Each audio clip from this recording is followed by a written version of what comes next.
Hello students, इस video में मैं आपको बताने वाला हूँ एक ऐसे थिंकिंग मॉडल के बारे में, सोचने का तरीका जिसको कहते हैं थिंकिंग मॉडल।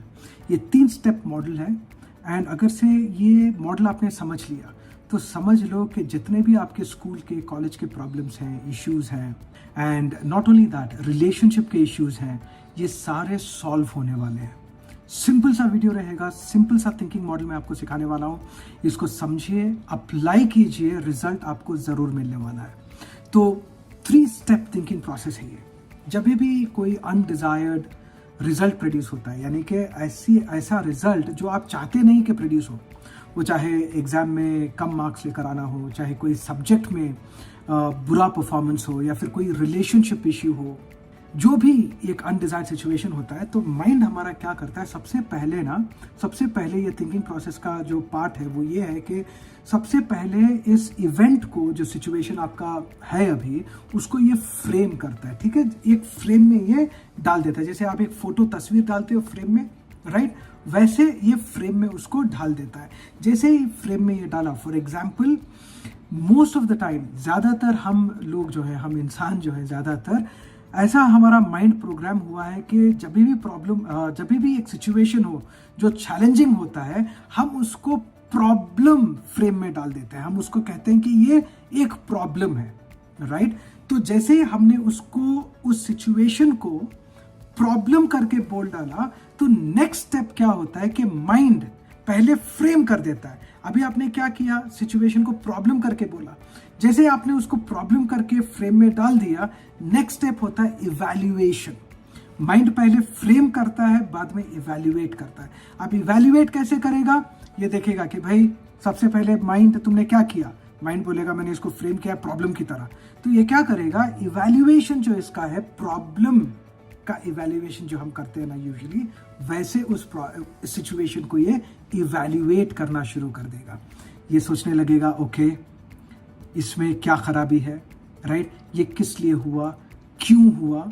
ऐसा नहीं कि ये क्यों हुआ, किस लिए हुआ, कौन जिम्मेदार है इसका, ये सब पूछने से ऐसा नहीं कि भाई ये खराब चीज़ है, ऐसा करना नहीं चाहिए। बस इतना आपको समझना है कि जैसे आपने एक सिचुएशन को प्रॉब्लम की तरह देखा, राइट, इवैल्यूएशन प्रॉब्लम की तरह हुआ, तो आप सोल्यूशन नहीं ढूंढ पाओगे, क्योंकि माइंड जो है एक बार प्रॉब्लम करके डिसाइड कर लेता है, यूजुअली उस प्रॉब्लम को वो डीप तरीके से खोदना शुरू कर देता है और प्रॉब्लम में ही डूबने लग जाता है।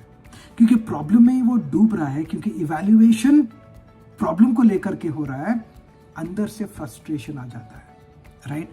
जैसे अभी आप मैथ में अच्छा नहीं किए, या फिर साइंस में, या फिर हिस्ट्री में अच्छा नहीं किए, राइट, तो अभी आप बोल रहे हैं कि भाई ये प्रॉब्लम है, हिस्ट्री मेरा प्रॉब्लम है, मैथ मेरा प्रॉब्लम है। जैसे ही प्रॉब्लम आपने फ्रेम कर दिया, तो इवैल्यूएशन ये होगा कि जाने दो यार, क्या पढ़ना, जितना भी पढ़ लूँ रिजल्ट तो नहीं आने वाला, राइट, ये सब मेरे मैथ टीचर की गलती है, या फिर मैथ हमारे खून में नहीं है, हिस्ट्री हमारे घर में किसी ने नहीं पढ़ा है। तो ऐसे इवैल्यूएट करना शुरू हो जाता है प्रॉब्लम को। एंड जैसे ये इवैल्यूएट करना शुरू हुआ, या तो आप फ्रस्ट्रेट हो जाते हो, या फिर गुस्से में आ जाते हो और आगे बढ़कर सोल्यूशन नहीं ढूंढ पाते, उसको प्रॉब्लम में रहने देते हो। तो समझ के फ्रेम करते हो, बाद में इवैल्यूएट करते हो, बाद में एक इमोशन आता है, फ्रस्ट्रेशन वाला, गुस्से वाला, या सैडनेस वाला। अभी आपको क्या करना है, जब भी चैलेंज हो कोई भी सब्जेक्ट, फ्रेमिंग बदलनी है आपको। Instead of looking it as a problem, आपको एक अपॉर्चुनिटी की तरह उसको फ्रेम करना है। जैसे ही अपॉर्चुनिटी की तरह फ्रेम करोगे, क्या होगा, माइंड जो है आपका क्या काम नहीं कर रहा है, वहां से हट करके क्या काम कर सकता है, मैं क्या कर सकता हूं, मेरे बस में क्या है, राइट, मैं क्या अपने बेसिक्स ठीक कर सकता हूं, क्या मैं किसी एक्स्ट्रा ट्यूशन में ले सकता हूं, क्या मैं एक्स्ट्रा टाइम दे सकता हूं, क्या मैं नए टेक्निक सीख सकता हूं डॉक्टर MD के प्रोग्राम में जाकर के, राइट। ऐसे करके आपका जो ध्यान है वो अपॉर्चुनिटी को यूज करने में लगाएगा।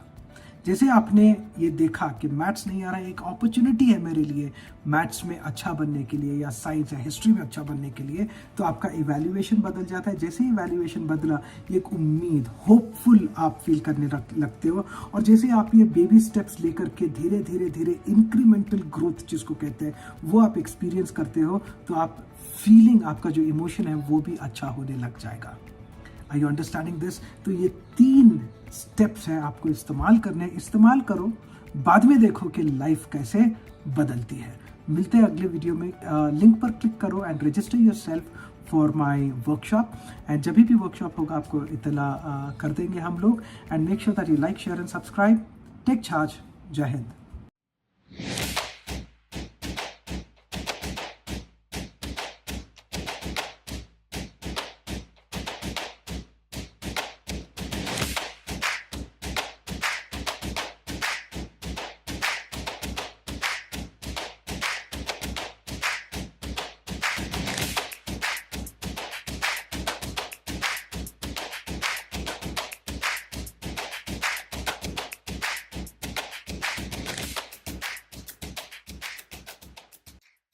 Shop taken by Ahmed Muhammad is of very high order, and it's much useful to the personal development of each person. This workshop isn't just about memory.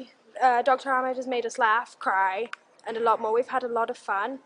And more importantly than memory, he's brought me close to my mom again, which has not been like that in a long time. मैं doctor Ahmad का जो ये workshop join किया है, मैं बहुत खुश हूँ। मेरे बच्चों में ग्रेट इम्प्रूवमेंट फील कर रही हूँ, और जो मैं कभी समझ नहीं पाई, सोच नहीं पाई, वो सोचने समझने की शक्ति और वो जो नया एक तरीका है या नई सोच उन्होंने हमारे अंदर डाली है, मैं उससे बहुत ज़्यादा इन्फ्लुएंस हूँ। So the main difference between the coaching classes and this is that the coaching classes teach you the material, but the MD sir over here teaches you how to learn the material. So I feel that learning how to learn the material is really very, very important to learn the material. So this program is worth it, and I have spent about 2.5-3 lakhs on coaching classes, but they are not up to the mark, and like a fraction of that amount is being paid to MD sir, and the results are 100 times better than what the coaching classes can do. मैं सबको ये बताना चाहती हूँ कि इतनी powerful class है कि अगर ये नहीं किया तो जिंदगी का एक बहुत बड़ा हिस्सा मिस कर दिया। मैं बता रही हूँ कि प्लीज ज्वाइन करो, डोंट मिस दिस अपॉर्चुनिटी।